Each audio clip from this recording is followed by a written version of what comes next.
Forex stands for foreign exchange. It is also sometimes abbreviated as simply FX. Investopedia defines foreign exchange as the exchange of one currency for another or the conversion of one currency into another currency. So, simply put, foreign exchange is the exchange of currencies. Also, Investopedia continues this definition by saying that foreign exchange also refers to the global market where currencies are traded virtually around the clock. So let's have a look at an example. Say, for instance, you're going on a holiday to Europe. In that case, you will take your American dollars and go to the exchange shop and convert them into euros. By doing this, you've conducted a currency exchange and therefore you have become a participant of the Forex market. We will talk about the participants of Forex more in one of the future tutorials, but today let's have a look at the history of how this used to be back in the day, because it wasn't always as easy. So here's a timeline. And a long time ago, there was no money, no currencies, and people had to just exchange goods. And this was called barter. When some people would fish and other people would grow grains and crops, they would exchange some of their goods in order to have the best of both worlds. Next, around 2600 BC, Egyptians discovered gold. We're not really sure who discovered gold and when, but it's attributed to Egyptians around that time. People liked gold very much because it was very dense and it felt very heavy in your hands, and it felt more valuable than other things around.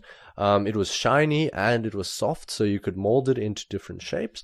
And most importantly, it was very scarce. It was very hard to find, and that also increased its value. Next, around 1500 BC, gold was used, or countries started using gold for international trade. So instead of just exchanging goods, they would exchange gold for goods and goods for gold, and that kind of simplified things.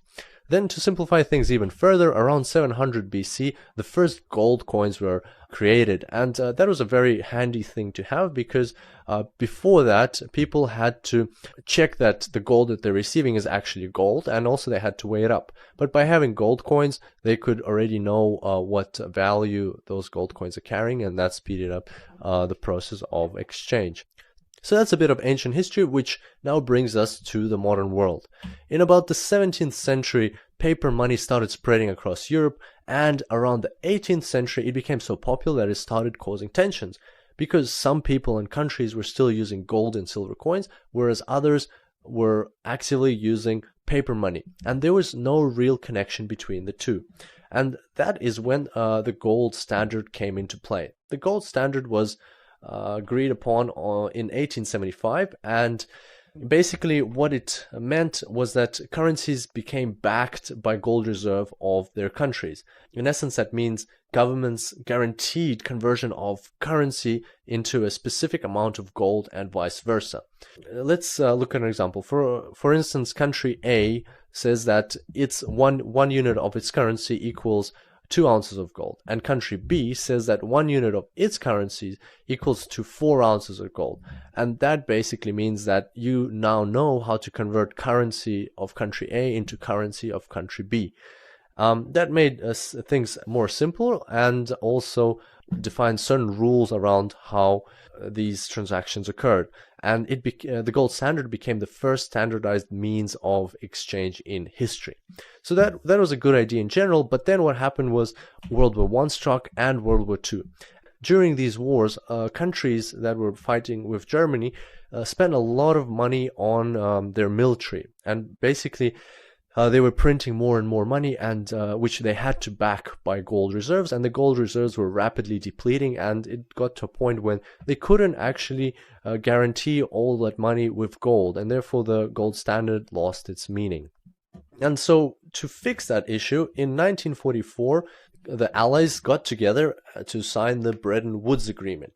And Bretton Woods Agreement, simply put, it's just the same as the gold standard version 2.0, and all it did was it replaced gold with the US dollar, and the US dollar became the only currency in the world that had to be backed by gold at a fixed exchange rate of $35 per ounce, and all other currencies had a fixed exchange rate to the US dollar. So let's have a look at a bit more detail into the outcomes of the Bretton Woods Agreement.